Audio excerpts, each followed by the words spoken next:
It's time to go beyond the headlines, cause I don't put in overtime just so I can headline. Okay, now it's Fox Sports, I'm live with Renee. Going hard every day, sports rapping every play. Different segments for your favorites, coming at you daily with positive vibes, yeah, we some game changers. Basketball, football, soccer, with different interviews, you never know who may pop up. Listen, only on Beyond the Headlines, this is Beyond the Headlines.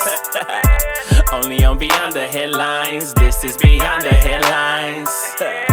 Only on Beyond the Headlines, this is Beyond the Headlines with Renee Washington. Welcome to our Positive Vibes only segment here on Beyond the Headlines with Renee Washington. We have an incredible guest for you guys this week. That is Yolanda Flournah-Perkins, an author, a former inmate, a TedX speaker, a ghostwriter, CEO of 2 organizations that are creating clothing for kids. Yolanda, welcome to the show. Thank you. Thank you for having me. I'm so happy to have you here. And it's funny because your name is Yolanda and you actually sound like my cousin Yolanda, which is throwing me off. Oh, that's a good thing, right? Now that I'm like listening, I'm like, where does this voice? But anyways, let's get into your story. So we have to go straight to the fact that you are a former inmate. Let's start there. I feel like that's the motivation behind everything you're doing today. So for our listeners, can you take us through that process and that point of your life? Absolutely. So just my senior year in college, I was attending the University of Central Florida. I was a senior in that semester. I was preparing to graduate, but instead I was sentenced to serve 3 years in federal prison. And so what got me to that point was reality is that I had an issue with low self-esteem.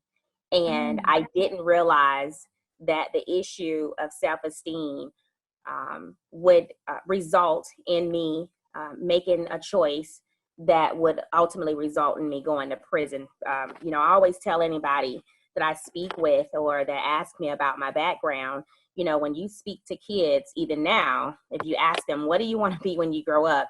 9 times out of 10, you're not going to hear a child say, oh, I want to go to prison. And so that was the case for me. I didn't want to go to prison. I didn't have that in my plan. But it happened. And my mom has always said, you make your bed hard, you lie in it. And that's exactly what I had to do.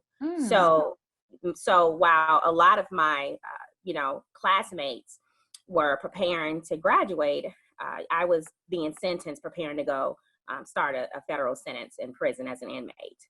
Oh, goodness. Wow. So in a pivotal part of your life, and as you mentioned, your classmates getting ready to graduate, getting, in the college age, as you're trying to figure out what's next in life, what your career ambitions are, what you're going to do with your life, you had a huge, huge change. Something that, as you mentioned, no one grows up thinking, oh, I want to take the road that leads to prison.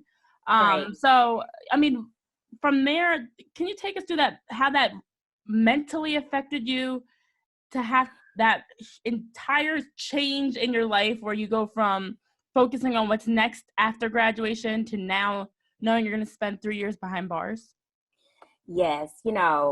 Renee, I'm going to be very honest. That was not one of the best times in my life. It was during that really dark period. I wanted to, or tried to commit suicide. I honestly did not believe that my life was even worth anything or worth living for. I had embarrassed myself, my family, my mom. I'm from a really, really small town. And so, people talk. Right. And it was just a very, very dark moment. And I honestly did not think that I would ever see the light at the end of the tunnel, or that there would even be a light at the end of the tunnel, because I was about as low could get. And so, that was a really, really dark moment. It was a very, very dark moment for me. And I was just 24 years old. I was young. Yeah. I was very young. I mean, people were, there were friends of mine that were still trying to, explore life. And here I am, being cuffed, handcuffed, shackled, because my life literally was changing. Everything changed. So, you know, just even before going to prison, I had the opportunity to self-surrender. I don't know if that's considered a good opportunity or bad opportunity. Either way, I was going to prison. Mm-hmm. But, you know, I didn't want to go. You know, they told me this is the date you have to self-surrender to the Federal Correctional Institution in Tallahassee, you know, and I didn't want to go. You know, I did not want to go. And, you know, I have to be very, very frank and very honest. I told my mother I didn't want to go. And, you know, I was crying. I did not want to go to prison. And she said, you know, Yolanda, you have to go. If you don't go and self-surrender like the judge has ordered you to, those people are going to come get you. And the people that she was referring to was the U.S. Marshals.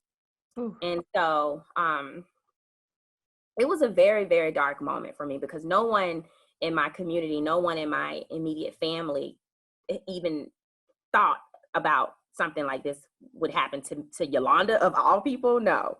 So it was a very dark moment for me, one that I honestly did not think that I would overcome. And I'm being very honest, I just did not see the light at any tunnel for that. Wow, I honestly cannot imagine. I mean, I'm 27 and I can't even imagine having to deal with that reality that your whole life is changing in that way. And so I appreciate you being so open and frank with us and telling us about that time where, as you mentioned, it was a very low point of your life. But also I appreciate the maturity that you didn't say the crime that led you there. You didn't say, you know, I did A, B, and C. This was what I did. This was what was illegal. You said that you had low self-esteem and that your insecurities are what led you to make those bad decisions. Absolutely. And owning up to that, because a lot of people would have, and you can hear the maturity in the way you even say it, but I feel like a lot of people would just be so quick to blame. I was in the wrong group of people. You know, I was following my friends. We were doing this, we were doing that. We stole this, whatever it may be. Whereas you're owning up to the fact that no, it started with you and your own self-esteem or your lack of self-esteem. Correct. So as you're transitioning, let's go to the light at the end of the tunnel now. As you're getting ready to be released from prison and you have a new chapter in your life that you're opening up, take us through what took you from being suicidal, feeling like your life is over, to now being able to step into that next transition, finding your purpose, and being able to be involved in so many great things in the community as an author, as a speaker, to help give back and tell your story. Yes, and I definitely want to highlight, Renee, you mentioned one important thing, owning up to the mistakes, and that's what I had to do when I was incarcerated. It didn't happen. None of this happened overnight. I know a lot of people I have come in contact with honestly believe, oh, wow, you went to prison and now you're just doing this. No, none of this happened overnight. Everything happened within its own time, and it was very transitional at its own point, because I had to first understand that the reason why I was in there was not because of anyone else. And this is also what I want to highlight before going any further, is that you're right. I didn't come from an environment where it was almost likely, or the likelihood of me going to prison was very possible. I come from a background where both parents were in the household or in a household, and I had a lot of support. So, you know, I wasn't hanging out with the wrong crowd. I actually went to school, graduated from high school, and went to college. I did what was supposed to be done. And I want to highlight this for anyone that's listening. A lot of times all we can do, or all our parents can do, is just hope and pray that the values that we have instilled or have been instilled within us, that we carry them as we move on to other areas in our life when we mature and grow. And my parents did everything that they knew how within their means to ensure that I was properly educated and knowledgeable and knew the difference between right and wrong. Right. Before, from starting from youth to adulthood, to a young adult. So when I went to Orlando and I engaged in an illegal activity that I knew was wrong, that was because of the decision that I made. However, it was coupled along with the fact that I was dealing with an issue that I really didn't know that I had, which was some issues of low self-esteem. So I just want to make sure I highlight that. And you're very correct in that I owned up to my mistakes, but it didn't happen overnight, because once I was handcuffed and shackled and sent off to start this time, or to start my sentence, it was while I was incarcerated, I realized that I'm in there because I made these choices, and that the only way that I was going to move on or even begin to start the healing process for myself was to recognize who I was and how much value I am, and to know that I'm worth more than anything. And I had to own up to those mistakes, and I did. And so what a lot of people don't share is that when you're incarcerated or when you're in prison, we're hidden from the outside world, in a sense that we can't control anything that's going on outside. And so I had to do my time. I couldn't focus on what was going on with my family or friends, or the lack of friends that didn't come visit, right? And so a lot of the issues or challenges that I faced, I didn't realize or anticipate that I was going to face them until I was released. And one of those challenges, like many others that are coming back from serving, that are re-entering back into society, is employment, barriers to employment. So although I had some education when I was, before I went to start my prison sentence, when I was released, a lot of the things that people were dealing with in society as far as employment issues, I hadn't dealt with that, because I literally had not even begun to live that life, because I went to prison. And so when I got out, everything that I assumed would be easy was not. And those issues that I faced were trying to get a job. I had to go to the halfway house because they wanted me to re-enter back into society. So I had to start back at the halfway house. And in order for me to be able to get an apartment at the halfway house, I had to get a job. In order for me to get a job, I had to go apply for them. Well, let's just be very honest, Renee. Walking into somebody's facility saying that I'm a convicted felon, people are not so open to want to hire you. Yeah. And then on top of that, my case manager that was at the halfway house, whose responsibility was to assist me in this transitional journey back into society, was not the best supportive advocate, should I say, to help me. And in fact, there was a lot of challenges that I faced with my case manager that actually prevented me from getting a job, such as calling the place of the potential employer where I have an interview set up to say, hi, this is such and such as case manager from the halfway house. She's currently in the custody of the Federal Bureau of Prison. She has an interview. Is she there?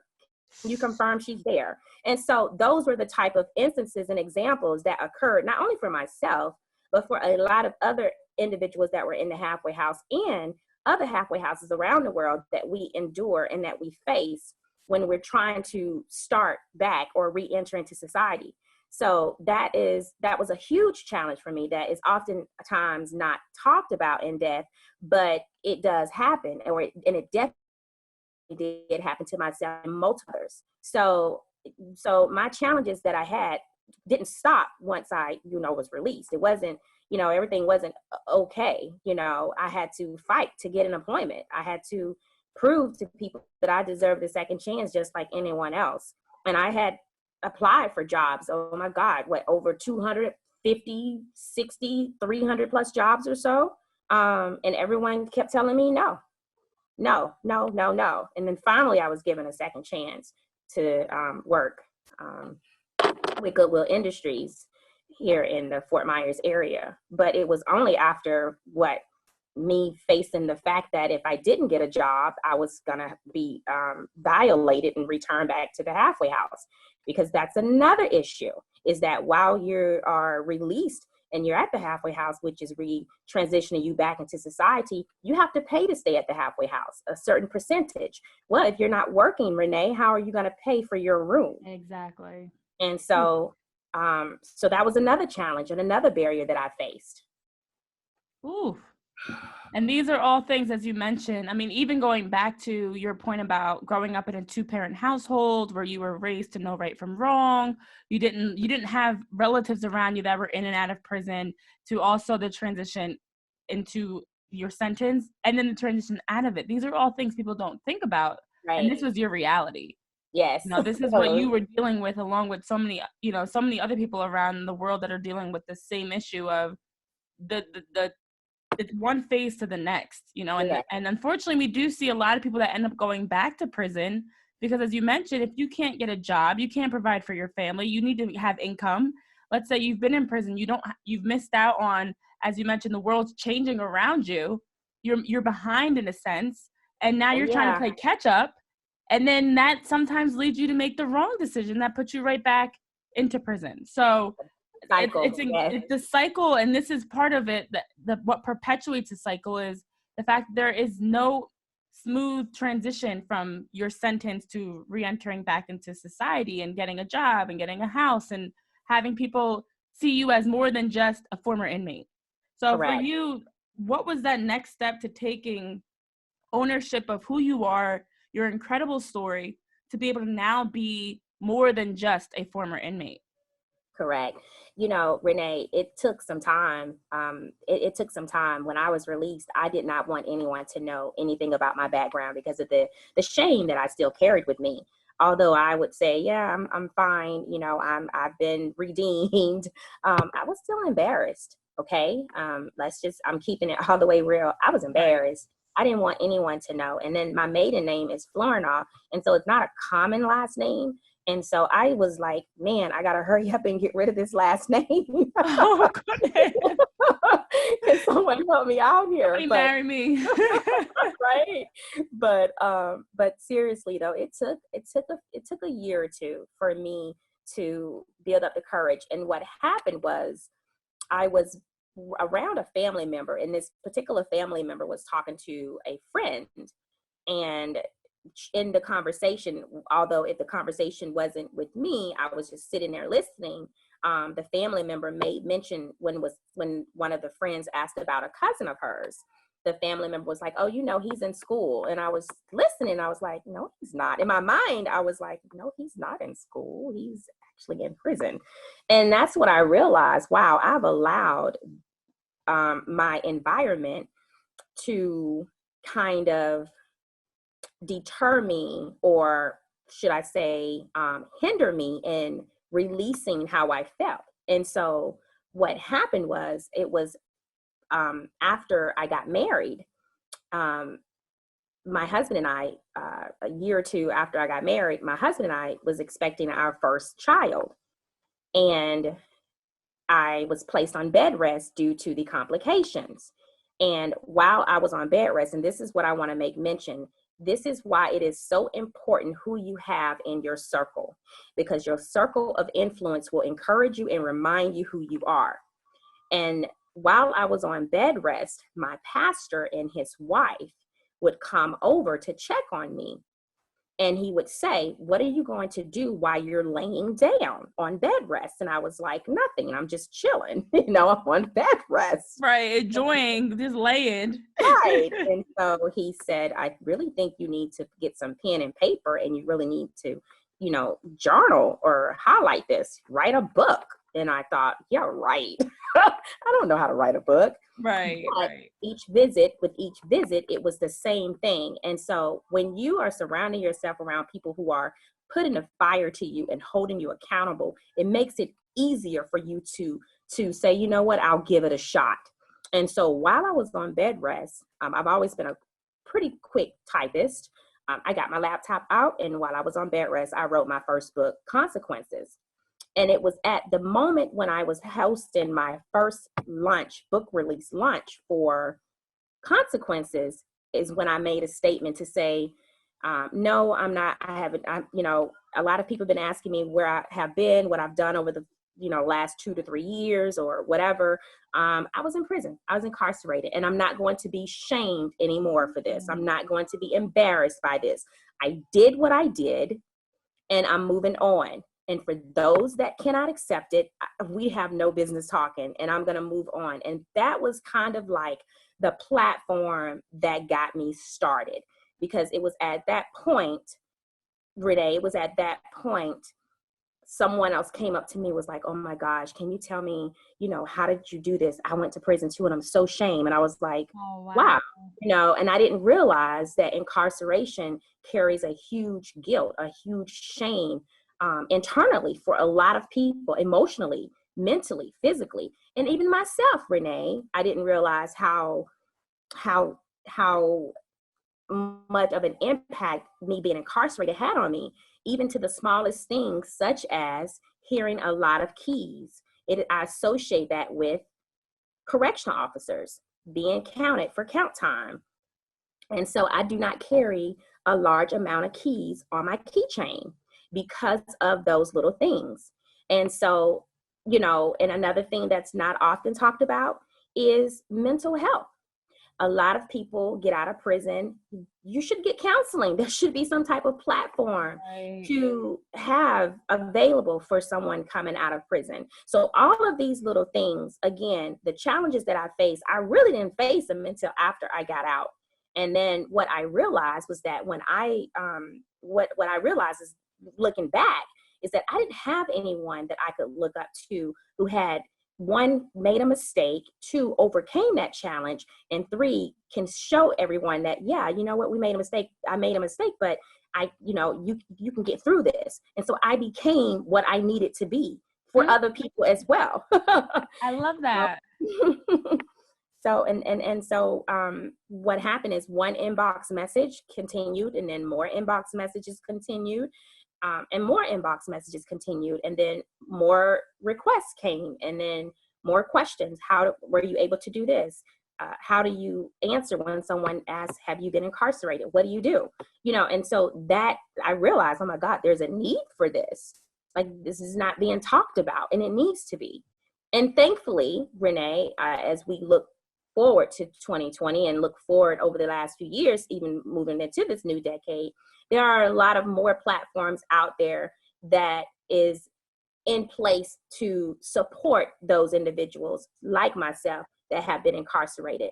They're far and few in between, but they're out there. And so, and I'm on a mission to ensure that those platforms are highlighted. Wow. Yeah, I mean, that's something that you saw a need. And although you didn't have anybody to turn to, you, as you mentioned, you became that. And in hindsight, you're now able to allow so many other people, whether they've been incarcerated or even just made a mistake in general, to realize, you know what, if Yolanda did it, I can do it. Yes. To have someone to look up to that broke the cycle, that came out of it and came out stronger after being incarcerated. You didn't go back to the cycle. You didn't have, whatever. You came out stronger, and a better person because of it, potentially. Yes. Yes. So that's just incredible to hear, that you are walking the walk, talking the talk, and then bringing some people along with you while you do it. Yes. So what is next for you? What's the next plan? You've been, as you talk about, you want to make sure that you continue to help anybody else that's a former inmate break the cycle. What's next that we can expect to see from you moving forward? Yes. One thing that I've done behind the scenes, and I'm looking forward to this coming out, is a mini docuseries that I am super excited, where I get to highlight individuals that have been impacted by the system but have bounced back, to share and show where they are and what they're doing. And I'm super excited about this, Renee. I've never saw myself in this type of position to do something like this with a platform like this, but I'm super excited. I'm not the one to back down from any challenge. So I'm super excited about my bounce back series. And then recently I was accepted into an incubator program with the University, Florida Gulf Coast University in Fort Myers, who actually was the university that gave me a second chance to restart over and complete my education. I was recently accepted into their incubator program with the entrepreneurship department, where I'm actually creating a platform now, and a platform that is going to provide, or not necessarily provide, but connect those individuals with barriers with individuals that are willing to give them a second chance. And so I'm super excited about that. And I'm really focused on, pitching this into the program. And I've been working with my, educators on this and the team there at FGCU. So I'm really excited, and maybe another book. Oh my God, I'm so excited for you. This is like, a mini series. That's incredible, and it's a great way to get people's stories out there. Yes. So now you're reaching people as you talk about the different platforms. First of all, your Yes. social media presence is incredible, especially on LinkedIn. Thank you. And then you also have, with writing books, you're now reaching people through literature. A mini series, you're capturing them through whatever device they're watching on. Yes. So you're really reaching and connecting with people on so many different levels. Yes. Where can our listeners follow you to keep up with all that you're doing? Yes, I'm really active on LinkedIn. But even so, in addition to LinkedIn, I'm also active on Instagram and on Facebook. Those are my platforms. And hopefully, if I'm consistent enough, YouTube. I'm sure you'll be a YouTube sensation, without a doubt. I know it was your LinkedIn page where we connected, for those that are listening. And I was like, wow, like it was breathtaking to see your post, the feedback people were giving you, the way that people were just so inspired by the impact you were giving them just through a post. Yes. I'm sure through a video, a mini series, YouTube, anything that you touch, I'm sure will turn into gold. So thank you so much. I appreciate you joining us. Yes. Thank you for joining us on our Positive Vibes Only segment this week here on Beyond the Headlines with Renee Washington. You are out in the world making things happen, and I'm going to look forward to the day that I can say I remember when Yolanda Flournah-Perkins was on my show. But thank you for joining us. Thank you.